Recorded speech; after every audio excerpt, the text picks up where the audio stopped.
Hi all welcome back to my channel. അപ്പോൾ നമ്മൾ ഈ വീഡിയോ ക്ലാസ് 11 ട്രിഗ്നോമെട്രിക് ഫംഗ്ഷൻസ് എന്ന് പറയുന്ന ചാപ്റ്ററിൻ്റെ കണ്ടിന്യൂഷൻ തന്നെയാണ്. നമ്മൾ ലാസ്റ്റ് വീഡിയോയിൽ പഠിച്ചത് നമ്മൾ ട്രിഗ്നോമെട്രിക് വാല്യൂസുകൾ പഠിച്ചു, 2-3 ഫംഗ്ഷൻ്റെ ഗ്രാഫ് നോക്കി, പിന്നെ ASTC റൂള്, അതല്ലാതെ വേറെ 2 റൂൾസ്, അതൊക്കെയായിരുന്നു നമ്മൾ കഴിഞ്ഞ വീഡിയോയിൽ നോക്കിയിരുന്നത്. ഈ വീഡിയോയിൽ അതിനുശേഷം വരുന്ന കുറച്ച് എക്സാമ്പിൾസ് ഉണ്ട്. Example 6 to example 9 I think so. അത്രയുമാണ് കവർ ചെയ്യാൻ പറ്റുന്ന അത്രയും നമ്മൾ ഈ വീഡിയോയിൽ കവർ ചെയ്യും. ഓക്കെ, അപ്പോൾ നമ്മുടെ എക്സാമ്പിൾ 6 ഇതാണ്, അതായത് ട്രിഗ്നോമെട്രിക് ഫംഗ്ഷൻസ് എന്ന് പറയുന്ന ചാപ്റ്ററിലെ example 6. Okay, if cos x is equal to -3/5, x lies in the third quadrant, find the values of other 5 trigonometric functions. നമ്മുടെ ക്വസ്റ്റ്യൻ ഇതാണ്. cos x എന്ന് പറയുന്ന ഫംഗ്ഷൻ്റെ വാല്യൂ തന്നിട്ടുണ്ട് -3/5. അതിലെ എക്സ് തേർഡ് ക്വാഡ്രൻറ്റിലാണ് കിടക്കുന്നതെന്ന് പറഞ്ഞിട്ടുണ്ട്. അങ്ങനെയാണെങ്കിൽ ബാക്കി 5 ട്രിഗ്നോമെട്രിക് ഫംഗ്ഷൻസിൻ്റെ വാല്യൂ കണ്ടുപിടിക്കാൻ. 5 ട്രിഗ്നോമെട്രിക് ഫംഗ്ഷൻസ് ഉദ്ദേശിക്കുന്നത് നമുക്കിവിടെ കോസ് തന്നിട്ടുണ്ട്. അപ്പോൾ മറ്റുള്ളത് ഏതാണ്? Sine, tan, cot, sec, cosec. ഇത്രയും സാധനങ്ങളാണ്, 5 എണ്ണമാണ് ബാക്കി കണ്ടുപിടിക്കാനായിട്ട് പറയുന്നത്.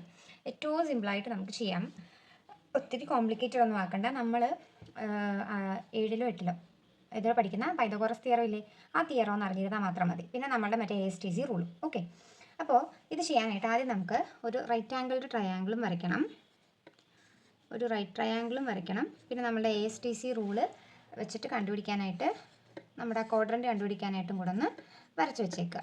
ഓക്കെ, ഇവിടെ A, ഇവിടെ S, ഇവിടെ T, C, ഇവിടെ കിടക്കട്ടെ. അപ്പോൾ ഈ റൈറ്റ് ആംഗിൾഡ് ട്രയാങ്കിൾ വരച്ചതിന് ശേഷം നമുക്കിവിടെ cos x എന്ന് പറയുന്നതിൻ്റെ വാല്യൂ ആണ് -3/5 തന്നിരിക്കുന്നത്. അപ്പോൾ ഇതിൽ നമുക്ക് ഇത് 90 ഡിഗ്രി ആണെന്ന് അറിയാം. അപ്പോൾ ഇത് രണ്ടിലും ഏതെങ്കിലും ഒരെണ്ണം നമുക്ക് എന്തായിട്ട് എടുക്കാം? എക്സ് ആയിട്ട് എടുക്കാം. ഓക്കെ, ഇത് രണ്ടിൽ ഏതെങ്കിലും ഒരെണ്ണം നമ്മൾ എന്തായിട്ട് എടുത്തു? എക്സ് ആയിട്ട് എടുത്തു. ഇനി നമ്മളുടെ 10th-ലോ 9th-ലോ നമ്മൾ പഠിക്കുന്ന ട്രിഗ്നോമെട്രിയിലെ കുറച്ച് സാധനങ്ങൾ നമ്മളിവിടെ ഉപയോഗിക്കുന്നുണ്ട്. ഓക്കെ, അപ്പോൾ അവിടെ നമ്മൾ പഠിച്ചിട്ടുള്ള കാര്യമാണ് cos x. അതായത് cos x എന്ന് പറയുന്നത് നമ്മളൊരു റൈറ്റ് ആംഗിൾഡ് ട്രയാങ്കിൾ വെച്ചിട്ട് കണ്ടുപിടിക്കാൻ അവിടെ ഒരു നമ്മൾ ഇക്വേഷൻ പഠിച്ചിട്ടുണ്ട്. എന്താണ്? cos x is equal to adjacent side by hypotenuse എന്ന് പറയുന്നൊരു സാധനം നമ്മൾ എവിടെ പഠിച്ചിട്ടുണ്ട്? 10th-ലൊക്കെ നമ്മൾ ട്രിഗ്നോമെട്രിയിൽ പഠിച്ചിട്ടുണ്ട്. അപ്പം എക്സിൻ്റെ അഡ്ജസൻറ്റ് സൈഡ്, അപ്പം നമുക്കിവിടെ cos x എന്ന് പറയുന്നത് വാല്യൂ തന്നിട്ടുള്ളത് എന്താണ്?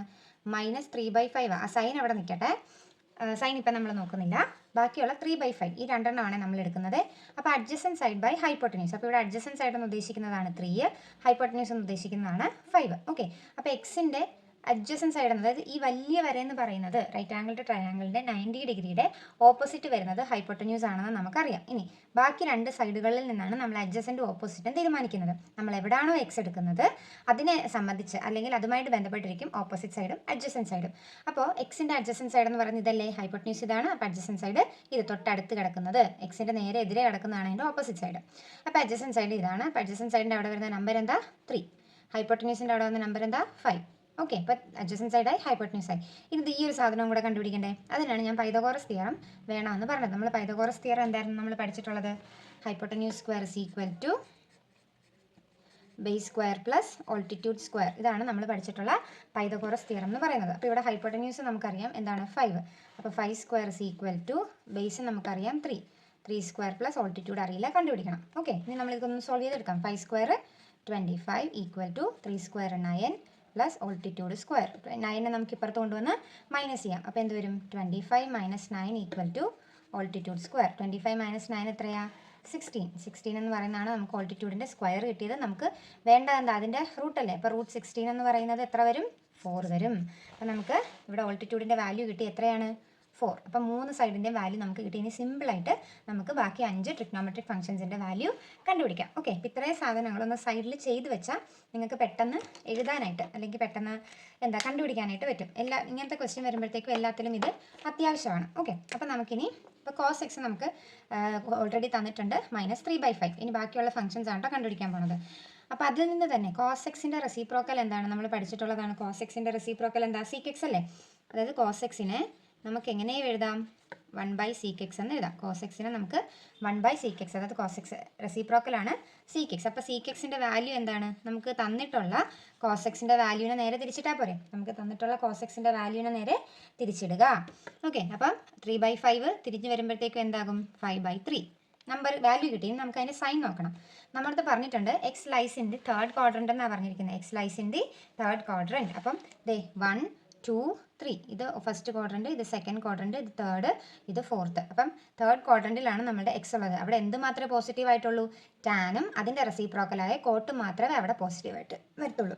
അപ്പോൾ കോസും സീക്കും ഇവിടെ ഈ ക്വാഡ്രൻറ്റിൽ എന്തായിരിക്കും? നെഗറ്റീവ് ആയിരിക്കും. അപ്പോൾ സീക്കിൻ്റെ സൈനും എന്താണ്? നെഗറ്റീവാണ്. അപ്പോൾ സീക്കിൻ്റെ വാല്യൂ നമുക്ക് കിട്ടി -5/3. ഇനി അടുത്ത നമുക്ക് സൈനിൻ്റെ വാല്യൂ കണ്ടുപിടിക്കാം. Sine x is equal to, അതിൽ നമ്മൾ 10ൽ പഠിച്ച സാധനം എടുക്കുക കേട്ടോ. നമ്മളിവിടെ കോസ് എക്സിന് അഡ്ജസൻറ്റ് സൈഡ് ബൈ ഹൈപ്പോട്ടന്യൂസ് പറഞ്ഞില്ലേ? അപ്പോൾ സൈൻ എക്സിന് നമ്മളൊരു ഇക്വേഷൻ പഠിച്ചിട്ടുണ്ട്. എന്താ?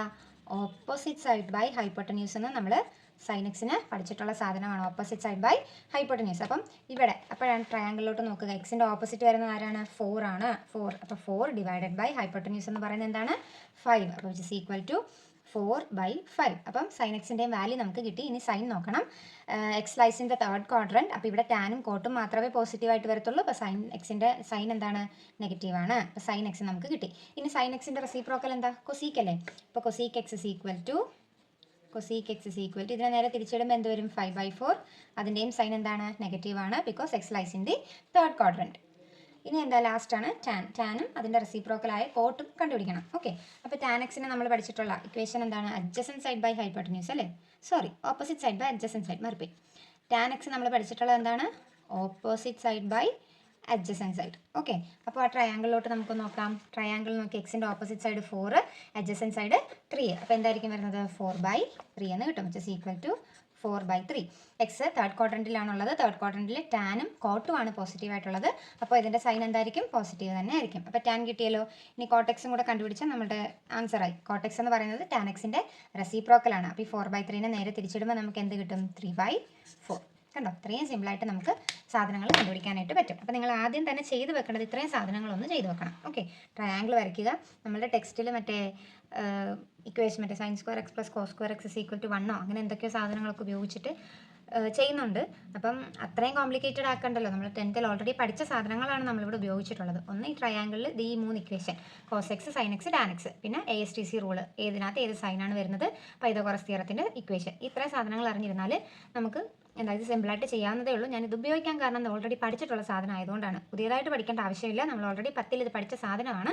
അതുകൊണ്ടാണ് അത് ഉപയോഗിച്ചിട്ട് നമ്മളിത് സോൾവ് ചെയ്തത്. ഓക്കെ, അപ്പോൾ ഇത് എല്ലാവർക്കും തന്നെ മനസ്സിലായി എന്ന് വിശ്വസിക്കുന്നു. അപ്പോൾ നമുക്ക് അടുത്ത എക്സാമ്പിളിലേക്ക് പോവാം. ഓക്കെ, അപ്പോൾ നമ്മുടെ അടുത്ത എക്സാമ്പിൾ 7 ആണ്. നമ്മൾ തൊട്ട് മുന്നേ ചെയ്തതുപോലെ തന്നെയുള്ള ക്വസ്റ്റ്യൻ ആണിതും. If cot x is equal to -5/12, x lies in the second quadrant, find the value of other 5 trigonometric functions. നമുക്കിവിടെ കോട്ട് എക്സ് ആട്ടോ തന്നിരിക്കുന്നത്. അപ്പോൾ നമുക്ക് ആദ്യം പറഞ്ഞതുപോലെ തന്നെ ഒരു റൈറ്റ് ആംഗിൾഡ് ട്രയാങ്കിളും ASTC റൂളിൻ്റെ ആ ഗ്രാഫും കൂടെ നമുക്കൊന്ന് വരച്ച് വെക്കാം. ഇത് റൈറ്റ് ആംഗിൾഡ് ട്രയാങ്കിൾ, പിന്നെ ഞാൻ താഴോട്ട് വരയ്ക്കുന്നുണ്ട് ASTC റൂള് കണ്ടുപിടിക്കാനായിട്ടുള്ള ഗ്രാഫ് ASTC. ഓക്കെ, അപ്പോൾ ഞാൻ 2 സാധനങ്ങൾ ഇവിടെ വരച്ച് വെച്ചിട്ടുണ്ട്. അപ്പോൾ നമുക്ക് കോട്ടെക്സ് ആണ് നമുക്ക് എന്താ തന്നിരിക്കുന്ന വാല്യൂ -5/12. അപ്പോൾ അതിൽ നിന്ന് കോട്ടെക്സ് നമുക്ക് ഈ Pythagoras theorem right angled triangle ഉപയോഗിച്ച് നമുക്ക് ചെയ്യാൻ പറ്റുന്ന എന്താ? സൈനും കോസും ടാനും അല്ലേ? അപ്പോൾ സൈൻ്റെയോ കോസിൻ്റെയോ ടാനിൻ്റെയോ വാല്യൂ നമുക്ക് കിട്ടണം. ഈ സാധനത്തിൽ അതായത് ഈ 3 സൈഡിൻ്റെ നമ്പറുകൾ നമുക്ക് വേണമെങ്കിൽ. അപ്പോൾ കോട്ടെക്സിൽ നിന്ന് നമുക്ക് ടാൻ എക്സിൻ്റെ വാല്യൂ നമുക്ക് കണ്ടുപിടിക്കാനായിട്ട് പറ്റും അല്ലേ? അപ്പം കോട്ടെക്സ് ആണ് നമുക്ക് തന്നിട്ടുള്ളത് -5/12. കോട്ടെക്സിൻ്റെ റെസിപ്രോക്കലാണ് എന്ത്? ടാൻ എക്സ് എന്ന് പറയുന്നത്. അപ്പോൾ ഇതിന് നേരെ ഒന്ന് തിരിച്ചിടുക. എന്ത് വരും? 12/5 എന്ന് വരും. ഓക്കെ, അപ്പോൾ ഈ വാല്യൂ മതി നമുക്ക് ഈ ട്രയാങ്കിൾ ഫില്ല് ചെയ്യാനായിട്ട്. പക്ഷേ ടാൻ എക്സ് ഓൾറെഡി എഴുതിയതുകൊണ്ട് ഇതിൻ്റെ സൈനും കൂടെ നമുക്ക് നോക്കിയേക്കാം. നമ്മുടെ പറഞ്ഞിരിക്കുന്നത് എക്സ് ലൈസിൻ്റെ സെക്കൻഡ് ക്വാഡ്രൻ്റ് എന്നാണ്. അപ്പോൾ എക്സ് ലൈസിൻ്റെ സെക്കൻഡ് ക്വാഡ്രൻ്റ് 1 2 3 4 സെക്കൻഡ് ക്വാഡ്രൻ്റ് എന്ന് പറയുമ്പോൾ ഇവിടെ ആണ്. അതിൽ സൈനും സൈൻ്റെ റെസിപ്രോക്കലായ കൊസീക്കും മാത്രമേ പോസിറ്റീവായിട്ട് വരത്തുള്ളൂ. ബാക്കി എല്ലാം നെഗറ്റീവാണ്. അപ്പോൾ ഇവിടെ ടാൻ്റെ സൈൻ എന്ത് വരും? നെഗറ്റീവ് വരും. ഓക്കെ, ഇനി ഇത് വെച്ചിട്ട് ഇതൊന്ന് കംപ്ലീറ്റ് ചെയ്യാം. അപ്പോൾ ടാൻ എക്സ് എന്ന് പറയുന്നത് നമ്മൾ പഠിച്ചിട്ടുള്ള ഇക്വേഷൻ എന്താണ്? ഓപ്പോസിറ്റ് സൈഡ് ബൈ അഡ്ജസൻറ്റ് സൈഡാണ് നമ്മൾ പഠിച്ചിട്ടുള്ള ഇക്വേഷൻ. അപ്പോൾ ഇതിൽ ഓപ്പോസിറ്റ് സൈഡാണ്. അപ്പോൾ ഞാൻ ഇതാണ് എക്സ് ആയിട്ട് എടുക്കുന്നതെന്ന് ഇരിക്കട്ടെ. എക്സിൻ്റെ ഓപ്പോസിറ്റ് ആയിട്ട് വരുന്ന ഇതല്ലേ? അപ്പോൾ ഇവിടെ ആയിരിക്കും 12 വരുന്നത്. അഡ്ജസൻറ്റ് സൈഡ് ഇതാണ്. അപ്പോൾ ഇവിടെ ആയിരിക്കും 5 വരുന്നത്. ക്ലിയർ? ഇനി ഹൈപ്പോട്ടന്യൂസും കൂടെ നമുക്കൊന്ന് കണ്ടുപിടിക്കണം. അപ്പോൾ അതിന് നമ്മൾ മറ്റേ പൈതഗോറസ് തിയറം ഉപയോഗിക്കാൻ പോകുന്നത്. പൈതഗോറസ് തിയറം ഇവിടെ ഇടാം. ഓക്കെ, അതായത് hypotenuse square is equal to base square plus altitude square. Hypotenuse square നമുക്ക് അറിയില്ല. അപ്പോൾ hypotenuse square is equal to base എത്രയാണ്? 5 സ്ക്വയർ പ്ലസ് 12 സ്ക്വയർ. 5 സ്ക്വയർ എത്രയാണ്? 25. 12 സ്ക്വയർ 144. 144 പ്ലസ് 25 169. ഹൈപ്പോട്ടന്യൂസിൻ്റെ സ്ക്വയർ ആണ് നമുക്ക് 169 കിട്ടിയത്. ഹൈപ്പോട്ടന്യൂസ് കണ്ടുപിടിക്കാൻ എന്ത് ചെയ്യണം? ഇതിൻ്റെ റൂട്ട് എടുക്കണം. 169 എന്ന് പറയുന്നത് 13ൻ്റെ റൂട്ടാണ്. സോറി 13ൻ്റെ സ്ക്വയർ ആണ് 169. അപ്പോൾ നമ്മുടെ ഹൈപ്പോട്ടന്യൂസിൻ്റെ വാല്യൂ നമുക്ക് കിട്ടി 13. ഓക്കെ, ജസ്റ്റ് നമ്മൾ നേരത്തെ പഠിച്ചിട്ടുള്ള പൈതഗോറസ് തിയറം ഉപയോഗിച്ച് അത് കണ്ടുപിടിച്ചു. ഇനി നമുക്ക് സൈനും കോസും അതിൻ്റെ റെസിപ്രോക്കൽസും കണ്ടുപിടിക്കാം. അപ്പോൾ ആദ്യം നമുക്ക് സൈൻ എക്സ് കണ്ടുപിടിക്കാം. സൈൻ എക്സിൻ്റെ ഇക്വേഷൻ എന്താ നമ്മൾ പഠിച്ചിട്ടുള്ളത്? ഓപ്പോസിറ്റ് സൈഡ് ബൈ ഹൈപ്പോട്ടന്യൂസ് അല്ലേ. അപ്പോൾ ഇവിടെ എക്സിൻ്റെ ഓപ്പോസിറ്റ് വരുന്നത് ആരാ? 12 ബൈ ഹൈപ്പോട്ടന്യൂസ് എന്ന് പറയുന്നത് 30. Okay, x lies in the second quadrant. അപ്പോൾ സൈൻ വാല്യൂ എപ്പോഴും പോസിറ്റീവ് ആയിരിക്കും. അപ്പോൾ ആൻസർ ഇസ് 12/13. അപ്പോൾ കൊസീക് എക്സ് അല്ലേ, സൈൻ എക്സിൻ്റെ റെസിപ്രോക്കലാണ് കൊസീക് എക്സ് എന്ന് പറയുന്നത്. അപ്പോൾ ഇതിനെ നേരെ ഒന്ന് തിരിച്ചിട്ടാൽ പോലെ എന്ത് വരും? 13/12. അതിൻ്റെയും സൈൻ എന്ത് തന്നെയായിരിക്കും? പോസിറ്റീവ് ആയിരിക്കും. Because x lies in the second ക്വാഡ്രന്റിൽ സൈൻ എക്സും കോസ് എക്സും ആയിരിക്കും പോസിറ്റീവായിട്ട് വരുന്നത്, ബാക്കി എല്ലാം നെഗറ്റീവ് ആയിരിക്കും. ഇനി രണ്ടെണ്ണം കൂടെ കണ്ടുപിടിക്കണം. ഏതാണ്? കോസ് എക്സും അതിൻ്റെ റെസിപ്രോക്കലായ സീക്കും. cos x is equal to നമ്മൾ പഠിച്ചിട്ടുള്ള ഇക്വേഷൻ എന്താണ്? adjacent side by hypotenuse അല്ലേ. അപ്പോൾ വിച്ച് ഇസ് ഈക്വൽ ടു നമ്മുടെ ട്രയാങ്കിളിലോട്ട് നോക്കിക്കേ. എക്സിൻ്റെ adjacent സൈഡ് ആരാ? 5, ഹൈപ്പോട്ടന്യൂസ് 13. അപ്പോൾ എന്താ വരുന്നത്? 5/13. 5/13. എക്സ് സെക്കൻഡ് ക്വാഡ്രന്റിലാണുള്ളത്. സെക്കൻഡ് ക്വാഡ്രന്റിൽ കോസിൻ്റെ സൈൻ നെഗറ്റീവ് ആണ്. അപ്പം -5/13 ആണ് കോസ് എക്സിൻ്റെ വാല്യൂ. ഇനി ലാസ്റ്റ് വൺ സീക്ക് എക്സ് അല്ലേ. കോസ് എക്സിൻ്റെ റെസിപ്രോക്കലാണ് സീക്ക് എക്സ്. ഇതിനെ നേരെ തിരിച്ചിടുക. 13/5. അതിൻ്റെയും സൈൻ എന്ത് തന്നെ വരും? നെഗറ്റീവ് തന്നെ വരും. Because x lies in the second quadrant. Clear അല്ലേ?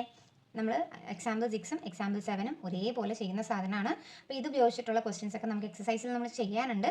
സെയിം മെത്തേഡ് തന്നെയായിരിക്കും നമ്മൾ അവിടെയും ഉപയോഗിക്കാനായിട്ട് പോകുന്നത്. ഓക്കെ, എന്തെങ്കിലും ചെറിയ വ്യത്യാസം ഉണ്ടെങ്കിൽ ഞാനത് അവിടെ പറയാം.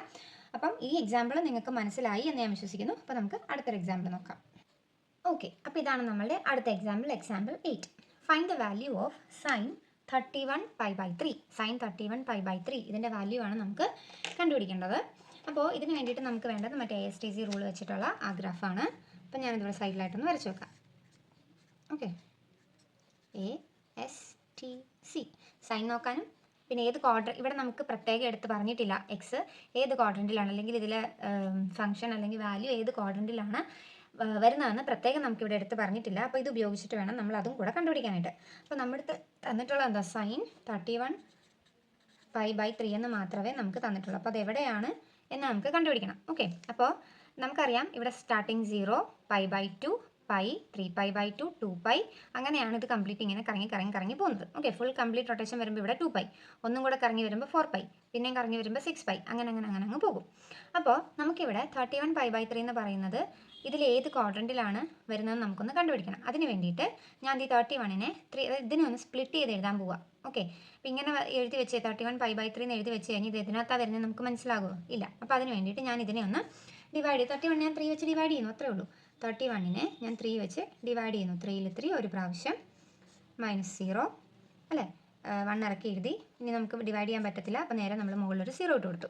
അപ്പോൾ നമുക്ക് ഇതിനെ എങ്ങനെ മാറ്റി എഴുതാനായിട്ട് പറ്റും വെച്ച് ഈക്വൽ ടു സൈൻ 10π + π/3 എന്ന് ഇതിനെ എഴുതാൻ പറ്റും. ഇതിനെ ഞാനൊന്ന് സ്പ്ലിറ്റ് ചെയ്തു. 10π, അതായത് ഇതിൻ്റെ കൂടെ ഒരു പൈ ആഡ് ചെയ്തു, പിന്നെ π നമ്മൾ ഡിവൈഡ് ചെയ്ത വാല്യൂ അല്ലേ. ഇതൊന്ന് മൾട്ടിപ്ലൈ നോക്കിയാൽ 10π + 3 10π × 3 30, 30π + 1 30π + π 31π/3. ഓക്കെ, സാധനം കിട്ടുന്നുണ്ടല്ലോ. ഓക്കെ, അപ്പോൾ ഞാൻ ഈ 31π/3നെ ഇങ്ങനെ ഒന്ന് സ്പ്ലിറ്റ് ചെയ്തു. ഇനി നമുക്ക് ഏത് ക്വാഡ്രന്റിലാണ് ഈ സാധനം വരുന്നതെന്ന് നമുക്കൊന്ന് നോക്കാം. അതിന് മുന്നേ ആയിട്ട് ഞാൻ ASTC റൂൾ പറഞ്ഞതിനൊപ്പം തന്നെ വേറൊരു റൂളും കൂടെ പറഞ്ഞിരുന്നു. നമ്മുടെ പൈ വരുമ്പോഴും π/2 വരുമ്പോഴും ഉള്ള സൈൻ ഫംഗ്ഷൻ്റെ ചേഞ്ച്. പൈ വരുമ്പോൾ എന്താ ഞാൻ പറഞ്ഞിട്ടുള്ളത്? ആൻസർ കണ്ടുപിടിക്കാനായിട്ട് ഫംഗ്ഷന് ചേഞ്ച് ഒന്നും തന്നെ വരത്തില്ല. π/2 വരുമ്പോഴാണ് നമുക്കവിടെ ചേഞ്ച് ഉണ്ടാവുന്നതെന്ന് ഞാൻ പറഞ്ഞിരുന്നു. അപ്പോൾ ഇവിടെ നമ്മുടെ ആൻസർ സൈനിൽ തന്നെ ആയിരിക്കും വരുന്നത്, ചേഞ്ച് ഒന്നും ഉണ്ടാവില്ല. ഇനി ഏത് ക്വാഡ്രന്റിലാണ് വരുന്നതെന്ന് നമുക്ക് നോക്കണം. നോക്കിക്കേ, അപ്പോൾ ഇവിടെ ഞാൻ പറഞ്ഞു ഫുൾ കംപ്ലീറ്റ് റൊട്ടേഷൻ എന്ന് പറയുന്നത് ഇവിടെ എത്തുമ്പോൾ 2π ആകും അല്ലേ. 2π പിന്നെയും കറങ്ങി വരുമ്പോൾ 4π, 6π, 8π, 10π. 10πയും ഇവിടെ തന്നെ വരത്തുള്ളൂ, ഇവിടെ ആയിരിക്കും 10π വരുന്നത്. 10π + π/3. 10π ഇവിടെ വരുന്നു, അതിൻ്റെ കൂടെ ഒരു π/3 കൂടെ കൂട്ടുമ്പോഴത്തേക്കും ഫസ്റ്റ് ക്വാഡ്രന്റിലാണ് നമ്മുടെ ഈ ഫംഗ്ഷൻ കിടക്കുന്നത്. മനസ്സിലായോ? ക്വാഡ്രന്റ് കണ്ടുപിടിക്കുന്നത് എങ്ങനെയാണ്? അതിന് വേണ്ടിയിട്ടാണ് നമ്മളിത് സ്പ്ലിറ്റ് ചെയ്ത് എഴുതിയത്. ഓക്കെ, 10π അതിൻ്റെ കൂടെ ഒരു π/3 കൂടെ ആഡ് ചെയ്യുമ്പോൾ മുന്നിലോട്ടല്ലേ പോകുള്ളൂ. നമ്മൾ ആൻറ്റി ക്ലോക്ക് വൈസ് ആണ് കറങ്ങുന്നത്, അപ്പോൾ ഇങ്ങോട്ടാണ് പോകുന്നത്. അപ്പോൾ ഈ ഫസ്റ്റ് ക്വാഡ്രന്റിലാണ് നമ്മൾ ഈ ഫംഗ്ഷൻ കിടക്കുന്നത്. അവിടെ എല്ലാ ഫംഗ്ഷൻ്റെയും സൈൻ എന്താണ്? പോസിറ്റീവ് ആയിരിക്കും. ഓക്കെ, അപ്പോൾ നമ്മുടെ ആൻസർ എന്തായിരിക്കും വരുന്നത്? സൈൻ പൈ ആയതുകൊണ്ട് ഫംഗ്ഷന് മാറ്റമൊന്നുമില്ല. സൈൻ പിന്നെ നമ്മളുടെ ഈ ആംഗിൾ സൈൻ π/3.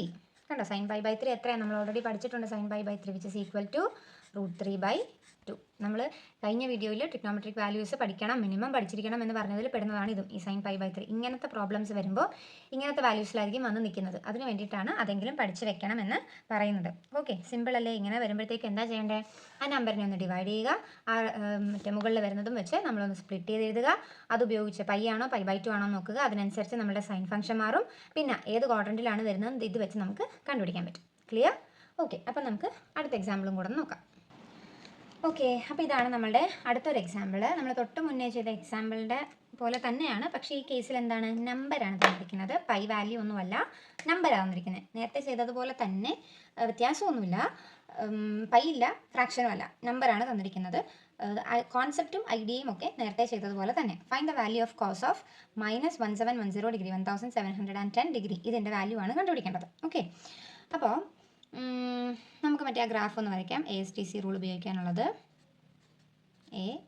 തീർന്നോ ഇത്? ASTC. ഓക്കെ, അപ്പോൾ ഇവിടെ നമുക്ക് തന്നിട്ടുള്ളത് എന്താണ്? 1710 ഡിഗ്രി എന്ന് പറയുന്നൊരു നമ്പറാണ്.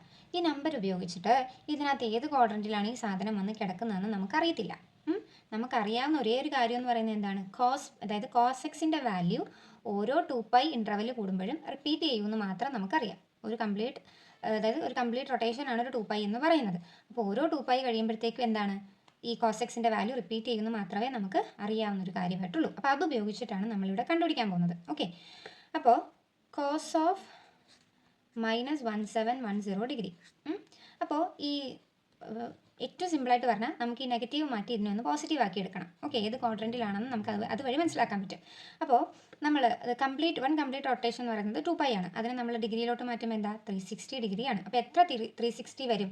എത്ര 360ക്കുള്ളിലാണ് ഈ സാധനം കിടക്കുന്നതെന്ന് കണ്ടുപിടിക്കണം. ഓക്കെ, അപ്പോൾ എന്താ, 360 × 1 നോക്കണം, 360 × 2, 360 × 3, 360 × 4, അങ്ങനെ നമ്മൾ ചെയ്ത് നോക്കുക. അത് ഇതിൽ കവർ ചെയ്ത് പോകണം. ഓക്കെ, അതായത് ഇതിനേലും വലുത് നമുക്ക് കിട്ടണം. അപ്പോൾ 360 × 1, 2, 3 ഒന്നും ചെയ്താൽ ഇതിനേലും വലുത് വരില്ല. 4ഉം 5നും സാധ്യതയുണ്ട്. അപ്പോൾ നമുക്ക് 360 × 4 ചെയ്ത് നോക്കാം. ഓക്കെ, അപ്പോൾ 360 × 4 ചെയ്യുമ്പോൾ 0, 6 4 24, 2 4 3 12, 13, 14, 1440 വന്നുള്ളൂ. അപ്പോൾ ഇതിൻ്റെ താഴെ ഇത്, അപ്പോൾ അത് പറ്റില്ല. അപ്പോൾ 360 × 5ഉം കൂടെ ചെയ്ത് നോക്കാം. 0, 6 5 30, 5 3 15, 18, 1800 എന്ന് കിട്ടി. അപ്പോൾ ഇതിനേലും വലുത് കിട്ടിയല്ലോ. അപ്പോൾ ഇതിനെ നമുക്ക് എങ്ങനെയൊന്ന് ഇതാക്കി എഴുതാം? cos of -1710 plus 5 × 360 degree. Okay, നമ്മൾ നേരത്തെ 10π + π/3 എന്നൊക്കെ എഴുതിയതുപോലെ തന്നെ ഇതിനെ നമ്മൾ സ്പ്ലിറ്റ് ചെയ്ത് എഴുതി. Which is equal to cos of -1710 plus 5 × 360 എന്ന് പറഞ്ഞാൽ നമുക്കിപ്പോൾ എത്ര കിട്ടിയായിരുന്നു? 1800 എന്ന് കിട്ടിയായിരുന്നു. 1710, അതായത് ഇത് രണ്ടും തമ്മിൽ ഒന്ന് മൈനസ് ചെയ്തിട്ട് വലുതിൻ്റെ സൈൻ. അപ്പോൾ which is equal to cos, നമുക്ക് എത്ര കിട്ടും? cos 90 അല്ലേ? വലുതിൽ നിന്ന് ചെറുത് കുറച്ച് വലുതിൻ്റെ സൈൻ. Okay, cos 90. cos 90യുടെ വാല്യൂ എന്താ? 0. കണ്ടോ? നമ്മൾ സിമ്പിളായിട്ട് പറഞ്ഞാൽ തന്നിരിക്കുന്ന നെഗറ്റീവാണ് തന്നിരിക്കുന്നതെങ്കിൽ അതിനേക്കാട്ടിലും വലുത് വരുന്ന 360യുടെ ഏത് മൾട്ടിപ്പിൾ ആണോ അതിൻ്റെ വലുത് വരുന്നതെന്ന് നോക്കുക, മൈനസ് ചെയ്യുക, അതിൻ്റെ വാല്യൂ കണ്ടുപിടിക്കുക, എഴുതുക. അത്രേ ഉള്ളൂ. കാര്യം സിമ്പിളാണ്. ഇത് കണ്ടുപിടിക്കാൻ വേണ്ടിയിട്ട് മാത്രമാണ് നമ്മൾ ഈ സാധനം ഉപയോഗിക്കുന്നത്. ഓക്കെ, അപ്പോൾ നമ്മൾ ആ ചാപ്റ്ററിലെ 6 മുതൽ 9 വരെയുള്ള എക്സാമ്പിൾസ് ആണ് നമ്മൾ ഈ വീഡിയോയിൽ ഡിസ്കസ് ചെയ്തത്. അപ്പോൾ ഈ ടൈപ്പ് പ്രോബ്ലംസ് ആയിരിക്കും. ഇപ്പം നമ്മൾ 3 ടൈപ്പ് നോക്കിയില്ലേ? അപ്പോൾ ഈ 3 ടൈപ്പും കൂടെ ചേർന്ന പ്രോബ്ലംസ് ആണ് നമ്മുടെ അടുത്ത എക്സസൈസിലുള്ളത്. അപ്പോൾ അടുത്ത വീഡിയോയിൽ നമുക്ക് എക്സസൈസ് 3.2 ആയിരിക്കും നമ്മൾ ചെയ്യാനായിട്ട് പോകുന്നത്. അപ്പോൾ ഇന്ന് ചെയ്ത 4 എക്സാമ്പിൾസ് നിങ്ങൾക്ക് മനസ്സിലായി എന്ന് ഞാൻ വിശ്വസിക്കുന്നു. അപ്പോൾ നിങ്ങൾക്ക് ഈ വീഡിയോ ഇഷ്ടപ്പെട്ടെങ്കിൽ നിങ്ങളുടെ ഫ്രണ്ട്സിനൊക്കെ ഷെയർ ചെയ്യുക, എൻ്റെ വീഡിയോ ഒന്ന് ലൈക്ക് ചെയ്യുക, അതോടൊപ്പം തന്നെ എൻ്റെ ചാനലൊന്ന് സബ്സ്ക്രൈബ് ചെയ്യുക, സപ്പോർട്ട് ചെയ്യുക. താങ്ക്